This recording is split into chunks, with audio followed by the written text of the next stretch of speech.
À partir de la notion de tiers-paysage de Gilles Clément, je me suis demandé si la crise, intime et personnelle, ne pouvait pas être considérée en tant qu'espace mental tiers, c'est-à-dire un espace incertain, indéfini, où des forces délaissées, oubliées, trouveraient à nouveau un espace de liberté. Si normalement, quand on parle d'un mot, on commence à l'explorer à partir de son étymologie, ici je vous propose des réflexions qui partent d'une lecture détournée du mot, une lecture qui interroge l'apparence et l'essence même du mot, s'il doit y en avoir.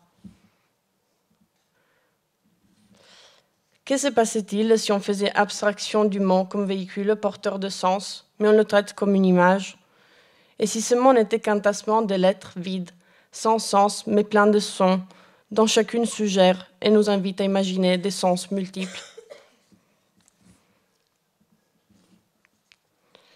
On nous demande de courir, car il n'y a pas de temps pour l'arrêt. Il n'y a pas de place pour la chute, la faille, la défaillance, considérée comme faillite, faiblesse, échec. Ce qui compte est l'efficacité, l'efficience, l'optimisation.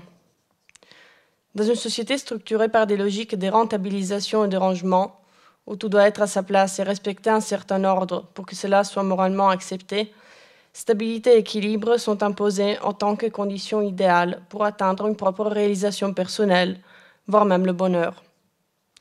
Nous passons ainsi notre existence à construire des structures rigides sur lesquelles il est possible de s'accrocher, à la fois dans la sphère intime et dans notre façon d'interagir avec le monde. Mais que se passait-il dans un monde hyperstructuré, obsédé du sujet autonome et conscient? Vers où nous amène un chemin où chaque pas n'est rien d'autre que la répétition de lui-même, une avancée immobile vers quelque chose que l'on connaît déjà, qui est là pour nous rassurer? Derrière la promesse d'une stabilité, d'un équilibre comme condition idéale, gage de sécurité psychologique, économique, sociale, ces dispositifs qui promulguent ce qui est conventionnellement désirable nous figent dans une forme d'immobilité, physique et mentale. Si celle-ci peut être rassurante, dans la mesure où elle n'implique pas nécessairement la prise des risques ou un quelconque changement, elle nous enferme également dans un espace défini et prévisible. Quel espace reste-t-il pour l'imagination ? Quel espace pour le désir? Quand nos certitudes semblent s'être consolidées sous une forme de continuité, dans une succession de réponses au lieu d'interrogations, la crise trouve un terrain fertile pour s'exprimer. Comme le bug d'ordinateur apparaît au moment où la machine nécessite une mise à jour de son propre système devenu obsolète, la crise, véritable court-circuit, interrompt brusquement et suspend temporairement le monopole de la raison, structuré par nos intentions, nos convictions, nos jugements, notre esprit critique. Elle questionne les structures dans lesquelles nous sommes confortablement assis, elle les secoue et déconstruit. De cette rupture, remise en question du monde de la censure, à travers lequel le moi conscient navigue, s'ouvre un espace de liberté où il est possible de configurer à nouveau, de réinventer les modes de vie, de projeter un désir. S'exprimer aujourd'hui avec le langage du rêve n'est jamais bien perçu par la société, parfois même dans notre propre famille. Un discours hypocrite s'installe aussi dans les récits communs. On nous dit, à nous les jeunes, qu'il faut rêver, être ambitieux, voir les choses en grand.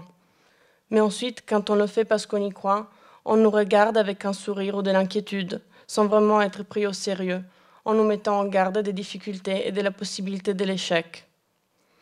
Considérés des naïfs, rêveurs, parfois des martiens qui n'ont pas assez les pieds sur terre. Il faut être réaliste pour être pris au sérieux, comme si les rêves ne pouvaient pas être matière fondatrice et constructrice du réel. Combien de choses on s'est trouvé à mettre de côté parce qu'on a cru qu'elles auraient été impossibles? Quels sont nos rêves, nos désirs? Tellement on nous a enchaînés à une forme de réalisme et de faisabilité, parfois on ne sait même plus les reconnaître. Mais ils sont là, eux. On ne pourra pas s'en débarrasser si facilement, puisqu'ils font partie de nous, de notre essence profonde. Parfois ils attendent, parfois ils se rebellent, pressent, émergent, explosent.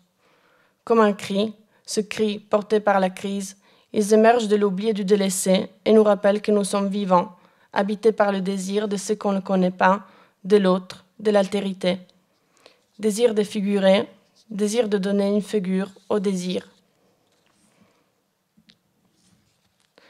La remise en question du sujet rationnel vivant dans un système obsédé par l'ordre, l'équilibre, la stabilité, la linéarité, la continuité du parcours ouvre la possibilité à un changement, une situation autre que l'on ne connaît pas encore.